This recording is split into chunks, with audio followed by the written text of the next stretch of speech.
This is the Immortal Warlock build. We showcased this back in Into the Light before the release of the final shape, and we talked about how good it could be with Prismatic. The version that we always used was a Void version, but this could be just as good. In fact, it is even better.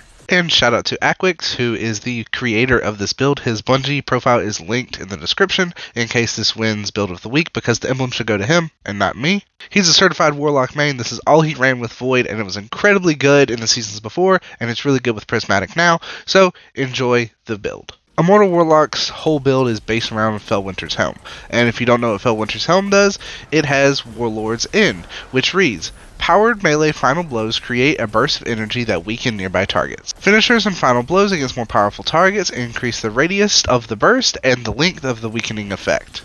When paired with Prismatic, you can run Facet of Defiance. Finishers create a detonation that either jolt, scorch, slow, sever, or makes targets volatile based on the damage type of your equipped super. Specifically, for this version, we went with Needlestorm.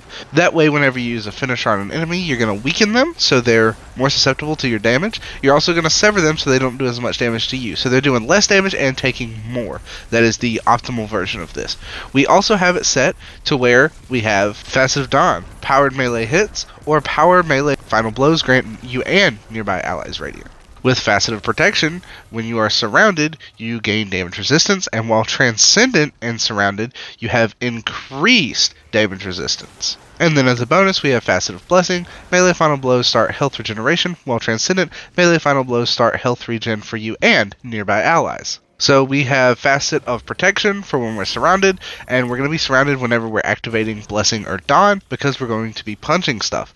And you can also be using Felwinter's Lie, because powered melee final blows also grant the weakening effect. So with all that being said, we are using Lightning Surge as our main aspect. While sliding, activate your charged melee to blink forward, calling down lightning strikes that jolt targets as you rematerialize. So you're going to slide into a group of enemies, pop your melee ability.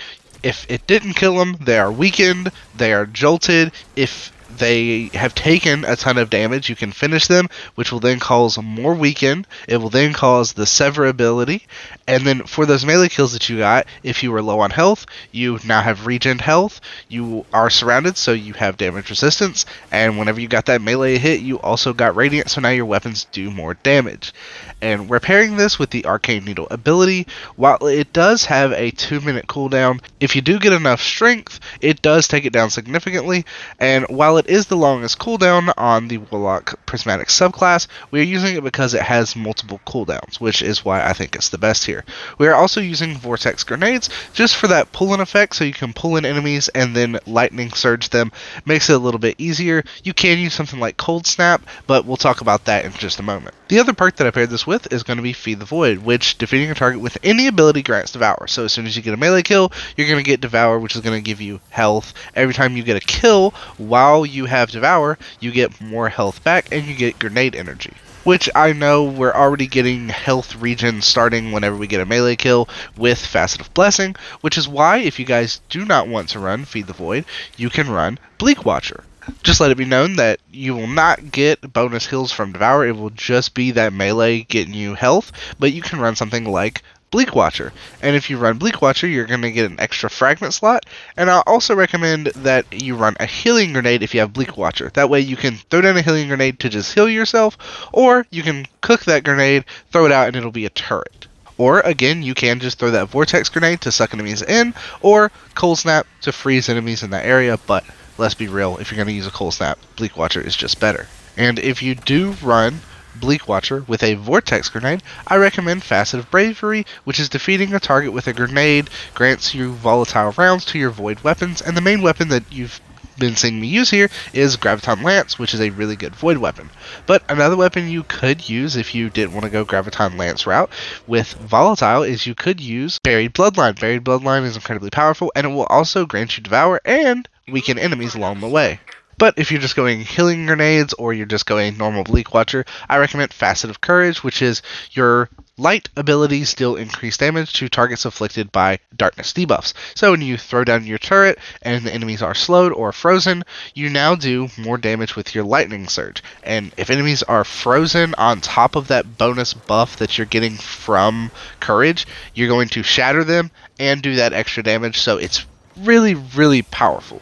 So your core gameplay loop is just to slide in, lightning surge enemies, finish enemies, etc. That is the main point of this build, but if you do use the Bleak Watcher, I definitely recommend that you throw down the Bleak Watcher, or again, your Cold Snap so you can get that darkness debuff on them.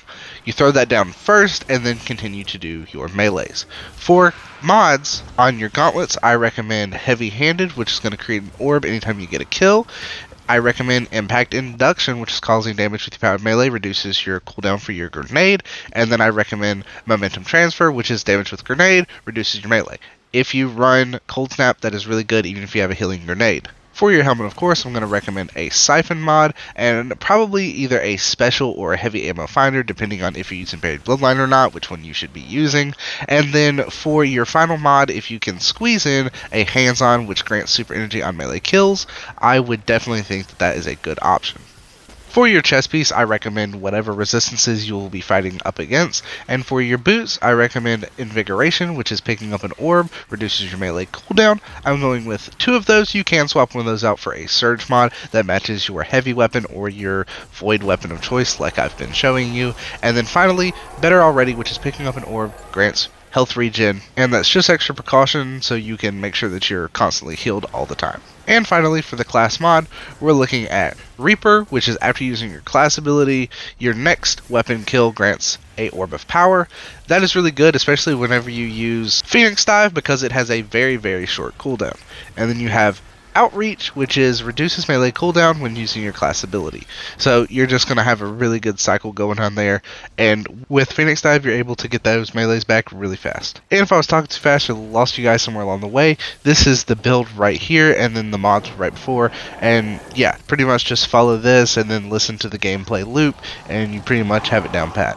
I absolutely love this build. I remember whenever he told me he was using this build, and whenever he showed me the build, it didn't seem like it was going to be that great. I did not know how powerful this exotic was, and it's insane. So shout out to Akweks for showing me this amazing Prismatic Warlock build and Void build as well. Unfortunately, I don't know what he uses for Void, so I can't put it at the end of the video, but if he tells me, I will put it in the description or in the pinned comment. Thank you guys so much for watching. If you enjoyed the video, be sure to hit that like button. If you're new, consider subscribing. Click the notification bell so you know when I make new videos like this, because I make new videos like this all the time. And comment down below if you have any builds that I should make, because it's time to make builds. Again, thank you guys so much for watching, and I'll see you next time.